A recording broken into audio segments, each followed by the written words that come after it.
না বাইক বেরিয়ে গেল, পুরো বৃষ্টি কিন্তু প্রথম কেঁপে উঠলো। মানে কিন্তু এখানে দেখতে পাচ্ছি ছোট ছোট সমস্ত আর কি নৌকাগুলো। এখানে কিন্তু শিবজি অর্থাৎ ভোলানাথ রাজা কৃষ্ণচন্দ্রকে স্বপ্নাদেশ করেছিলেন এবং সেই কারণেই বর্গীদের আক্রমণের হাত থেকে বাঁচার জন্য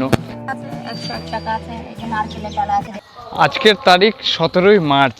আজকের এই ভিডিওর মাধ্যমে আপনাদের সামনে তুলে ধরবো নদিয়ার মাঝদিয়া মানে কৃষ্ণগঞ্জ সংলগ্ন রাজা কৃষ্ণচন্দ্র রায়ের কর্তৃক 1754 থেকে 1762 খ্রিস্টাব্দের মধ্যে প্রতিষ্ঠিত একটি ঐতিহাসিক স্থান, ঐতিহাসিক মন্দির বলা চলে, যেটা সারা এশিয়া মহাদেশের মধ্যে সর্ববৃহৎ শিবলিঙ্গ রয়েছে।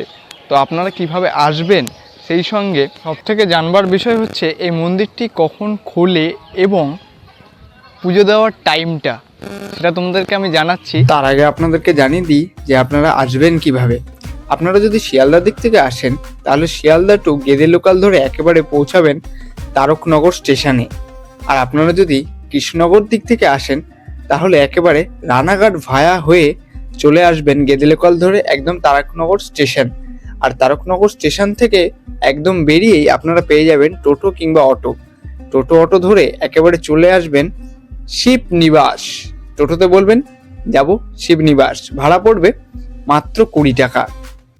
ঠিক টোটোতে করে এই অংশটাতে নামলাম এবং এই দিকটা হচ্ছে স্টেশন রোডটা, এবং স্টেশন রোড থেকে কিন্তু একেবারে ভেতর অংশে চলে যাচ্ছে এটা হচ্ছে মন্দির। এবং মন্দির সংলগ্ন কিন্তু আপনারা প্রচুর খাবারের দোকান সমেত ডালার দোকান কিন্তু পেয়ে যাবেন। আস্তে আস্তে তোমাদের সামনে আমি তুলে ধরছি। দেখুন এখানে কিন্তু সকালের জল খাবারটা আর কি তৈরি হচ্ছে, এবং সেই সঙ্গে প্রচুর সংখ্যক এখানে কিন্তু দোকানপাট রয়েছে। এবং আবার যে স্টেশনে যাবেন তার জন্য কিন্তু টোটো কিংবা অটো এখান থেকেই আপনারা পেয়ে যেতে পারেন।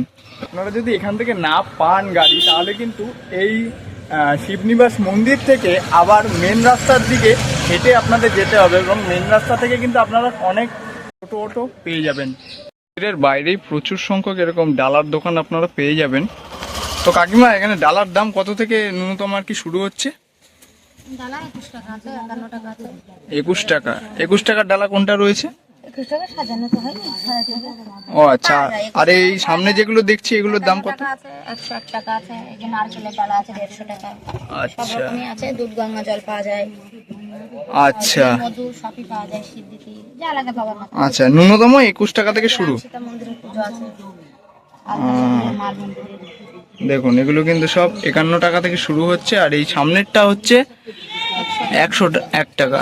ঠিক আছে, এরকম ফল, আকন্দ ফুলের মালা থেকে শুরু করে সম্পূর্ণ কিছু পেয়ে যাবেন এরকম কাকিমার দোকান থেকে। দেখুন, এবং অনেকেই আর কি মানত করে যায়, সেই সুতলিগুলো দেখুন এরকমভাবে আর কি টানানো রয়েছে। এগুলোর দাম কত রয়েছে? 5 টাকা পিস, 3টে 10 টাকা। আচ্ছা, 5 টাকা পিস রয়েছে এবং 3টে 10 টাকা করে কিন্তু রয়েছে। এরকম সারিবদ্ধ অনেকগুলোই দোকান পেয়ে যাবেন, কিন্তু এটা বেশ বড় সড়ো লাগলো বলে সম্পূর্ণটা তোমাদের সামনে আমি তুলে ধরলাম। দেখুন এই যে 150 টাকার মানে 151 টাকার ডালি, এরকম নারকেলও সমেত রয়েছে। এখান থেকে কিন্তু আপনারা কালেক্ট করে নিয়ে যেতে পারেন।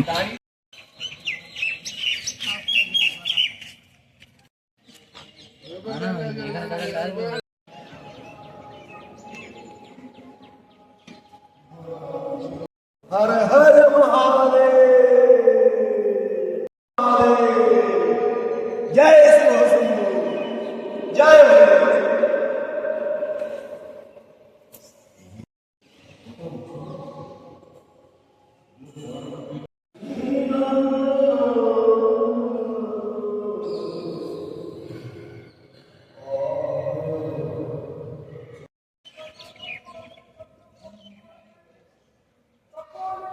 নদিয়ার কৃষ্ণচন্দ্র রাজা বর্গীদের আক্রমণের হাত থেকে বাঁচার জন্য 1754 থেকে 1762 খ্রিস্টাব্দের মধ্যেকার সময় এই মন্দিরটি এখানে স্থাপিত করেছিলেন।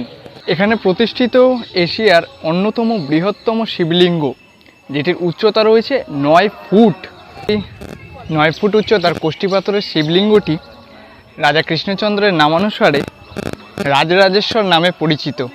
জনশ্রুতি আছে যে শিবজি অর্থাৎ ভোলানাথ রাজা কৃষ্ণচন্দ্রকে স্বপ্নাদেশ করেছিলেন, এবং সেই কারণেই রাজা কৃষ্ণচন্দ্র এই অঞ্চলে মোট 108টি শিব মন্দির স্থাপন করেছিলেন।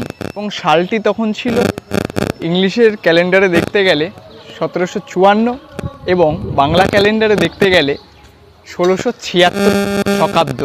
শিবনিবাসের এই শিবলিঙ্গটি আমাদের ভারতের অর্থাৎ পূর্ব ভারতীয় যে কটি শিবলিঙ্গ রয়েছে তার মধ্যে অন্যতম বৃহত্তম বলে মানা হয় এবং সেই সঙ্গে এখানে আরও আর কি প্রচুর সংখ্যক অসংখ্য দর্শনীয় স্থান রয়েছে, তার মধ্যে অনেকগুলি মন্দিরই এখন ধ্বংসপ্রায়।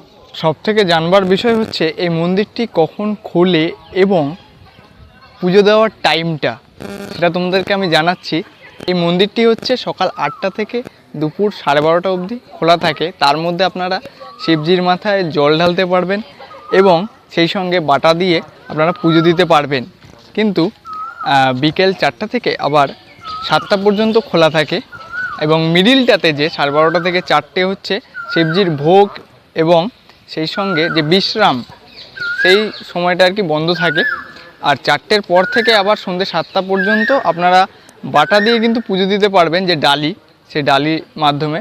কিন্তু জল কিন্তু বিকেল টাইমটাতে আপনারা ঢালতে পারবেন না। তো এই টাইমের মধ্যে আপনারা চলে আসলে প্রায় প্রতিদিনই আর কি মন্দির খোলা থাকে। তো আপনারা অবশ্যই আসুন এবং শিবজিকে এখানে মাথায় জল ঢেলে যান। তার জন্য কিন্তু অবশ্যই সকাল সকাল বেরোতে হবে এবং সকাল সকালই কিন্তু এখানে এসে পুজোটা দিলে ভালো হয় আর কি।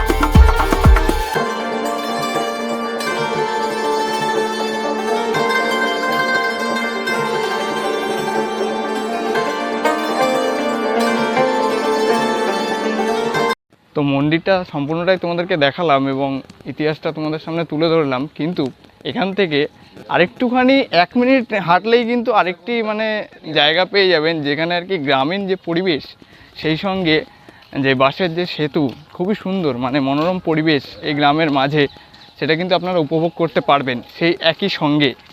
এবং সেই সঙ্গে দুর্দান্ত কিন্তু আমি দেখতে পাচ্ছি মানে এই জায়গাটি সম্পূর্ণটা দেখুন জাস্ট। এই যে এই রাস্তা ধরে আমরা আসলাম, এই যে মন্দির, এবং মন্দির থেকে খানিকটা এগিয়েই কিন্তু এই বাসের সেতুটি রয়েছে। জাস্ট দেখুন, এখানে হয়তো টিকিট কাউন্টার বা কিছু একটা আর কি ব্যবস্থা রয়েছে আই থিঙ্ক। দেখুন এরকম কাউন্টার কিন্তু করা রয়েছে, এখন তুলনামূলকভাবে আর কি বন্ধ রয়েছে। সেই সঙ্গে একটি গেট রয়েছে এই অংশে এবং এখান থেকে কিন্তু শুরু হচ্ছে বাসের সেতুটি। আর জাস্ট ভিউটা দেখুন এখানকার, দুর্দান্ত কিন্তু। আর এখান থেকে একখানি আর কি ছোট একটা নদী কিন্তু বয়ে গিয়েছে এবং সেই সঙ্গে একটি ঘাট রয়েছে, ঘাট পাড়ে অনেকেই আর কি স্নান করে। এবং দেখুন জাস্ট ভিউটা এখানকার, মনোরম পরিবেশ। এর একদম পাশ দিয়েই কিন্তু বয়ে গিয়েছে চূর্ণী নদী, মানে যেটা আমাদের রানাঘাট এবং কালীনারায়ণপুরের উপর থেকে যেটা বয়ে গিয়েছে, সেই নদীটাই কিন্তু এখান থেকে একেবারে বয়ে যাচ্ছে এবং সেই নদীর উপরেই ব্রিজটি তোমাদেরকে এখন আমি দেখাবো। দেখো এদিকে রয়েছে ঘাটপাটটা, স্নানঘাট, এবং এদিকে কিন্তু রয়েছে বাঁশের সেতু। জাস্ট দেখো এরমভাবে কিন্তু সব গাড়ি থেকে শুরু করে বাইক সমস্ত কিন্তু যাতায়াত করে। দেখো এই ব্রিজটি কিন্তু একমাত্র ওপারের মানুষ এবং এপারের মানুষের মধ্যে সংযোগস্থল হয়ে দাঁড়িয়েছে। জাস্ট দেখুন এরকম আর কি বাঁশের সেতু এবং মিডিলে রয়েছে এরকম পাটাতন কাঠের। জাস্ট দেখুন, তোমাদেরকে আমি কিছুটা উঠে দেখাচ্ছি। দেখো দুর্দান্ত কিন্তু মনোরম পরিবেশ এই জায়গাটি। মানে ব্রিজে তো উঠলাম, কিন্তু ব্রিজে উঠে কিছুক্ষণ নীরব থাকলে, চুপচাপ থাকলে পরে পাখির যে কুজন, সেটা কিন্তু কানে ভেসে আসছে। দুর্দান্ত একটা অনুভূতি রয়েছে কিন্তু এই গ্রামটাকে ঘিরে। তাই বলছি আপনারা কিন্তু একটু মানে ছুটির দিন, হলিডে বা অবসর টাইমে পেলেই আর কি এখানে ছুটে চলে আসবেন এবং এত সুন্দর মনোরম পরিবেশের সাথে একটি ঐতিহাসিক মন্দির কিন্তু আপনারা দর্শন করে যেতে পারেন এই অঞ্চল থেকে। একদম ব্রিজের উপর থেকে হাঁটতে হাঁটতে চলে আসলাম একদম ব্রিজের মাঝ বরাবর। দেখো এই দিক থেকে আবার গাড়ি ঘোড়া আসছে, তাই একদম পুরো সাইড হয়ে যেতে হচ্ছে ঠিক আছে, এরকমভাবে কিন্তু গাড়ি ঘোড়া সব চলছে। এবং জাস্ট দেখো এখান থেকে মাছ বরাবর নদীর ভিউটা দেখো, এরকমভাবে কিন্তু ঠিক বয়ে গেছে। ব্রিজ থেকে যখন হেঁটে যাচ্ছি তখন কিছু মালুম হচ্ছে না, কিন্তু যখনই কোনো বাইক যাচ্ছে এর উপর থেকে তখনই বোঝা যাচ্ছে পুরো বৃষ্টি একেবারে কেঁপে উঠছে। তাই কিছুটা হলেও আর কি ভয়ভীত হতে হচ্ছে। জাস্ট মানে দেখো এখন একখানা বাইক বেরিয়ে গেল, পুরো বৃষ্টি কিন্তু প্রথম কেঁপে উঠলো। মানে কিছুটা হলো মানুষ তো মানে ভয় সবসময় আর কি ভেতরে আর কি কাজ করবে, ঠিক আছে, এরকম আর কি অনুভূতি রয়েছে এই অংশটাতে।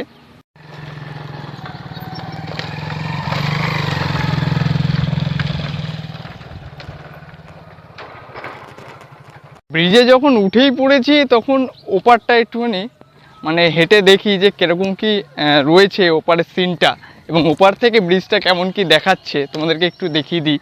ওপারের দিকে যাওয়ার পথে কিন্তু এখানে দেখতে পাচ্ছি ছোট ছোট সমস্ত আর কি নৌকাগুলো এখানে কিন্তু রাখা রয়েছে দেখুন। এবং এই অংশে কিন্তু নৌকাগুলো ছাড়ার যে জায়গা মানে জেটি ঘাট মতো আর কি ছোট আকারে কিন্তু এই অংশে দেওয়া রয়েছে দেখুন। এবং এখান থেকেও কিন্তু ভিউটা মানে যে অ্যাঙ্গেল থেকে আপনাদের দেখাচ্ছি সম্পূর্ণটাই কিন্তু অসাধারণ। মানে একটি দৃশ্য আরেকটি দৃশ্য থেকে আরও সুন্দর হয়ে উঠছে। তো আস্তে আস্তে হাঁটতে হাঁটতে সামনের দিকে যাই এবং দেখি কেমন কি সিনটা আপনাদের সামনে আমি তুলে ধরতে পারি। দেখুন এই অংশে কিন্তু একটি মানে ব্যারিকেড মতো করে দেওয়া রয়েছে এবং গেট মতো করা। এখানে আই থিঙ্ক মনে হয় টিকিট মূল্য হয়তো লাগে, যেহেতু বাসের সেতুকে আর কি কন্ট্রোল করতে গেলে মানে অনেক টাকার প্রয়োজন হয়। মাঝে মাঝে ভাঙলে পরে আবার সেগুলো সারাই করতে হয়, সেগুলোর পয়সা আসে, কিন্তু এই ভাড়া থেকেই। দেখুন এপাশের থেকে আর কি সিনটা দেখাচ্ছি আপনাদের, দেখুন এরকম কিছুটা কিন্তু সিন রয়েছে। আর ঘাটের দিকে মানে যেদিকে আর কি নৌকা রয়েছে সেই সিনটা কিন্তু এই দিকটাতে রয়েছে। জাস্ট দেখুন উপরে একেবারে আমাদের সাথে যারা এসছে তারা কিন্তু একেবারে ওপারে রয়েছে, আর আমি চলে এসেছি একদম এপারটাতে। এই যে আপনাদের আমি জুম করে দেখাচ্ছি, ওপারে ঘাটে কিন্তু আমাদের টিম সব আর কি দাঁড়িয়ে রয়েছে, কিন্তু আমি চলে এসেছি একদম এপারটাতে। জাস্ট দেখুন এপারের মানে ভিউটা, এবং বাঁশের সেতু মানেই কিন্তু গ্রাম বাংলার এক মানে অভিনব দৃশ্য বলা চলে।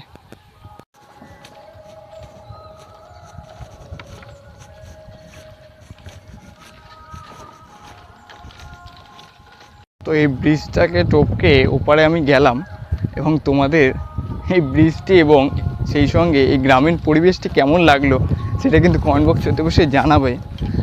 আর আমরা একেবারে ব্রিজ টপকে আবার আমরা যেদিকে ছিলাম মন্দিরের দিকটাতে আবার চলে যাচ্ছি।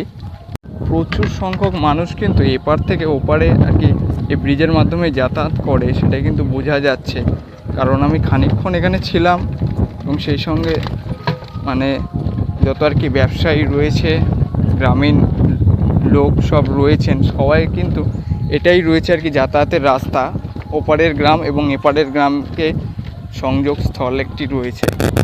দেখুন রাজা কৃষ্ণচন্দ্রের কর্তৃক নির্মিত এই ঐতিহাসিক এশিয়ার সর্ববৃহত্তম শিবলিঙ্গর এই মন্দিরটি তোমাদের সামনে আমি তুলে ধরলাম, এবং সেই সঙ্গে এই মন্দিরটিকে ঘিরে থাকা এই গ্রামীণ পরিবেশটিও তুলে ধরলাম। তো আপনাদের এই ভিডিওটি কেমন লাগলো সেটা কিন্তু কমেন্ট বক্সে অবশ্যই জানাবেন, এবং কারা কারা এই মন্দিরটি দর্শনে আসছেন সেটাও কিন্তু জানিয়ে দেবেন। তো আজকে ভিডিওটি আমি এখানেই শেষ করছি, দেখা হচ্ছে আবার নতুন কোনো এক্সাইটিং ভিডিওতে। তো আজকের মতো এতটুকুই, tata bye bye, Har Har Mahadev.